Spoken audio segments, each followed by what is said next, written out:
On March 23rd, 2015, in the city of Chesapeake, in the 1900 block of Battery Park Road, Chesapeake police were called to the house where two deceased females were found.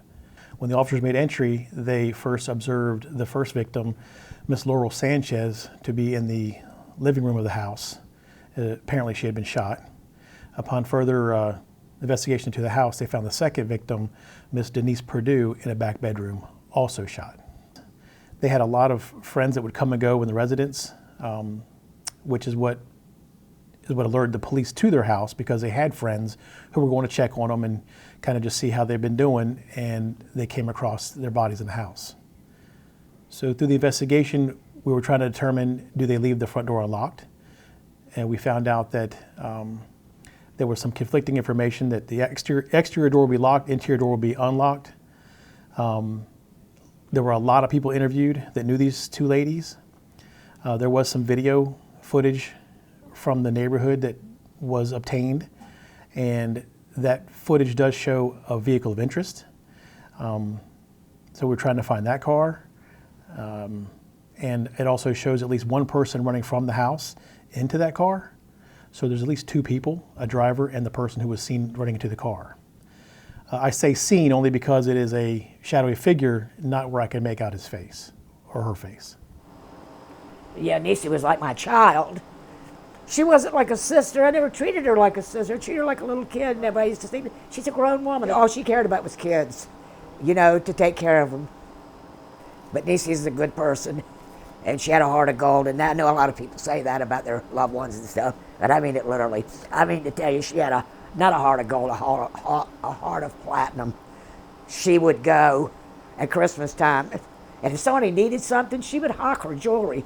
If she couldn't get the money from Daddy or Laurel or something, she would hawk her jewelry. One Christmas, she bought 10 bicycles, 10 or 11, something like that. And she had Laurel in there putting them all together, and Laurel's, would work 10, 15 hours a day up there at McDonald's, bless her heart. And they were putting them together, and she was delivering them clothes, book bags. She did everything for Corey. She practically raised him, if you could show that or not, but this was the picture. This was Nisi taking care of this little boy. She took him everywhere. I do think the ladies knew who did this. So we do know that same morning she went to an ATM machine, took out $60. So I obtained that video just to see if anybody was behind her, with her. There's nobody with her. So we have that receipt. We know a timestamp on that receipt and a timestamp on the video. Those are hard times. And in between those times, it's only about 2 hours. The video that I have has the vehicle pulling up. There's, again, a figure that walks up to the house and then runs back out and gets in this car and leaves. But the video, I don't know what kind of car it is. I have an idea. I have a color, it's red. I do know there's two people involved. There's a person who ran from the house and got in the car, and there's a driver of the car. So what we're really hoping is that here it's been 8 years since this happened. If the driver of the car has since dissolved the relationship with the person who was in the car, the driver of the car, for all we know, has no idea what happened until after the fact. I would like that person to come forward and tell me, I was driving the car, I had so-and-so in the car, I didn't know anything about it till later on. It just seems very plausible that the driver possibly may not know what happened. I'm hoping that relationship has dissolved and that person come forward to me, is what we're hoping.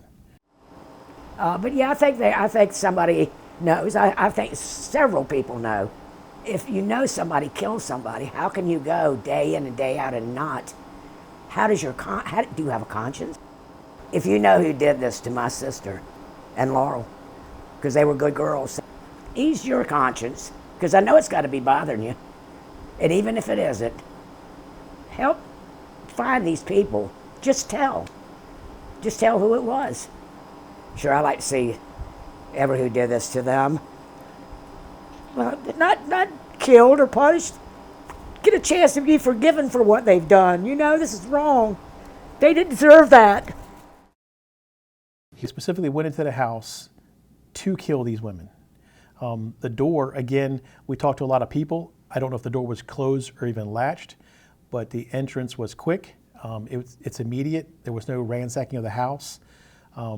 Minus the two individuals laying there, you wouldn't know anything happened in the house. The only little bit of disturbance that we had was in the bedroom where Denise was, where she was trying to go out this window that was above a bedside table. But you can see where Denise knew what was going on. Denise heard enough, or at least had enough wherewithal. She shut the door, and the door was forced open, kicked open, the latch was broken. She's trying to get out the window, and then she shot. So other than that, the house was pristine. So we have the surveillance video from ATM, and we matched it up with the surveillance video from a local business, and we're able to find out what the car, we believe it to look like. And it is red in color, possibly four-door, but it did leave off Battery Park, made the right-hand turn onto George Washington back at the city of Portsmouth. We do believe that there are people who have information on this case. We do want people who have information to contact us. We are urging those people to come forward and let us know what happened, because the Chesapeake Police Department is still investigating this homicide. We will take any information that comes in and investigate it.